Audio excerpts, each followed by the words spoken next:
Hello students, how are you? I hope all of you are fine. Student, today we are going to discuss some previous year questions of chapter light. देखिए long questions जो आपके previous year में पूछे गए light chapter से उन्हीं को discuss करते हैं आज. And let us see first question. A concave mirror is used for image formations for the different position of an object. What interference can be draw about the following when an object is placed at a distance of 10 cm from the pole of a concave mirror of focal length 15 cm, position of image, size of image, nature of image. Draw a labeled ray diagrams to justify your interferences. मतलब आपको अपने answer को justify करने के लिए आपको रे diagram भी बनाने होंगे. तो सिंपली यहाँ पे कॉन्केव मिरर दे रखा है और कॉन्केव मिरर से इन फ्रंट पे आपका एक ऑब्जेक्ट रखा है 10 सेंटीमीटर पे. Focal length of concave mirror आपका 15 सेंटीमीटर दे रखा है. पोजीशन पे इमेज बताना है, साइज ऑफ इमेज बताना है, नेचर ऑफ इमेज आपको बताना है. सिंपल क्वेश्चन है आपका. सिंपली यहाँ पे दे रखा है u is equal to minus का 10 centimetre and focal length is equal to minus का 1/15 सेंटीमीटर, माइनस का 15 सेंटीमीटर. देखिए माइनस का फोकल लेंथ इसलिए लेंगे क्योंकि मिरर आपका कॉनकेव मिरर है. तो कॉनकेव मिरर का फोकल लेंथ हमेशा आपका नेगेटिव होता है. पोजीशन ऑफ इमेज बताना है तो फर्स्ट हमें v कैलकुलेट करना है. तो जस्ट यहां पे हम मिरर फॉर्मूला यूज करेंगे. मिरर फॉर्मूला यहां पे मिरर फॉर्मूला आप लिख देंगे तो आपको आधा मार्क्स यहां पे फॉर्मूले के लिए मिल जाएगा जब आप एग्जाम में बैठेंगे. 1/v minus 1/u, sorry mirror formula है प्लस का हो जाएगा. तो यहाँ पे ये आधा नंबर आपका इसमें मिल जाएगा. यहाँ से v कैलकुलेट करेंगे तो 1/v is equal to 1/f minus 1/u.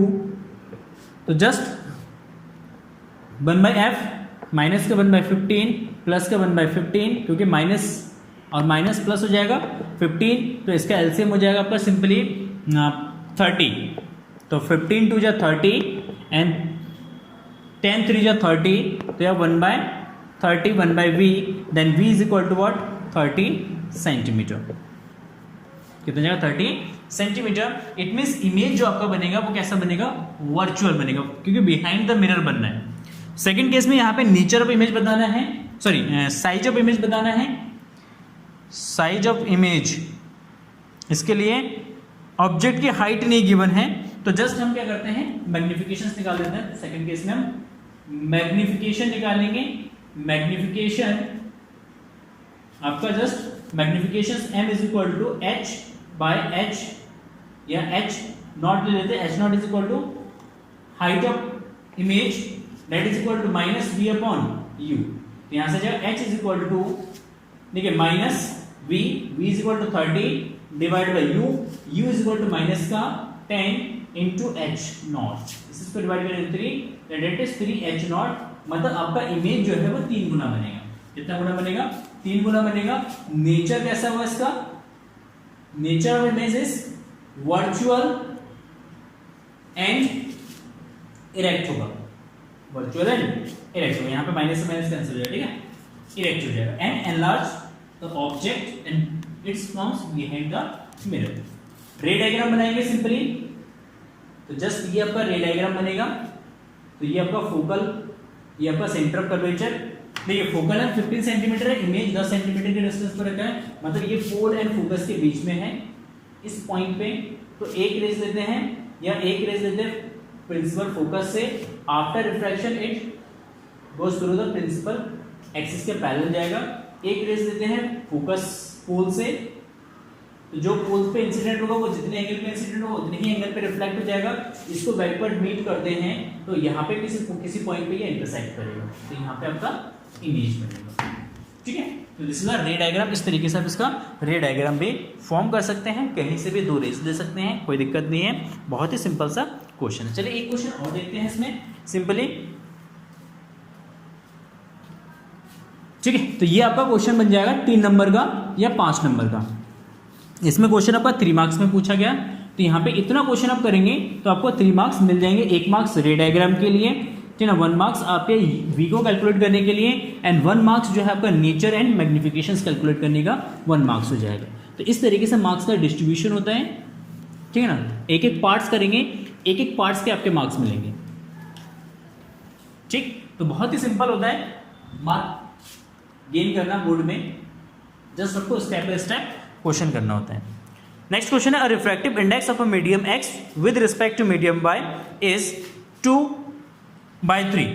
देखिए, refractive index of Y with respect to X, with respect to X, refractive index of Y with respect to X is equal to 2/3 and the refractive index of y with respect to z, y का refractive index with respect to the refractive index of medium x with respect to y, यहाँ पे x का refractive index है y के respect में, और y का refractive index दे रखा है z के रिस्पेक्ट में, तो ये दे रखा आपका 4/3 and find the refractive index of medium z with respect to x, मतलब x z का रिफ्रैक्टिव इंडेक्स निकालना है मीडियम x के रिस्पेक्ट में।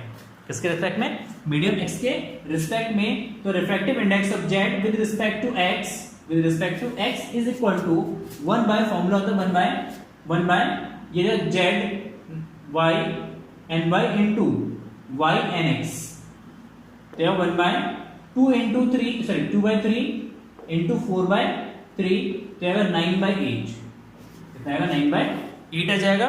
एंड इसके बाद क्वेश्चन में दे रखा है आपका, if the speed of light in medium x is 3 × 10⁸ metre per second, calculate the speed of light in vacuum medium by.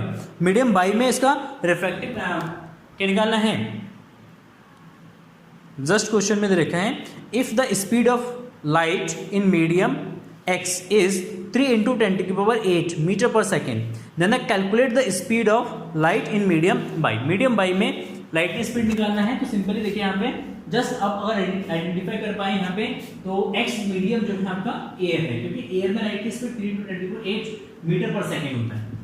तो speed of light in medium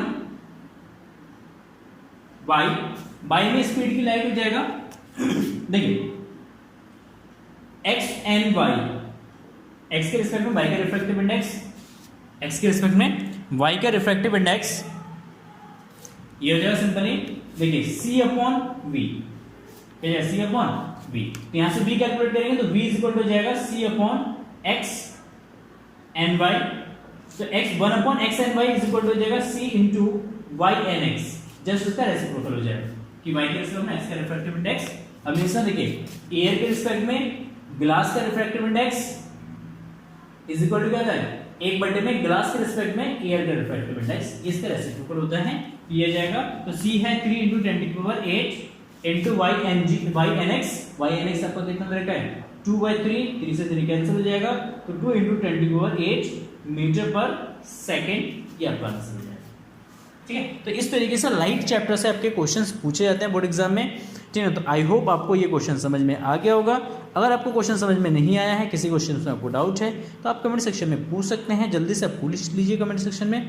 and अगर आपको कोई अदर क्वेश्चन में दिक्कत है, कोई डाउट है, तो आप अदर क्वेश्चंस को भी आप पूछ सकते हैं कमेंट सेक्शन में। ठीक है, चलिए फिर मिलते हैं ऐसी एक इंटरेस्टिंग और ऐसे ही कुछ क्वेश्चंस के साथ। तब तक के लिए आप वीडियोस को देखते रहिए और वीडियोस को लाइक करते रहिए और चैनल को सब्सक्राइब ज़रूर कर देना अगर चैनल पर नए हैं तो।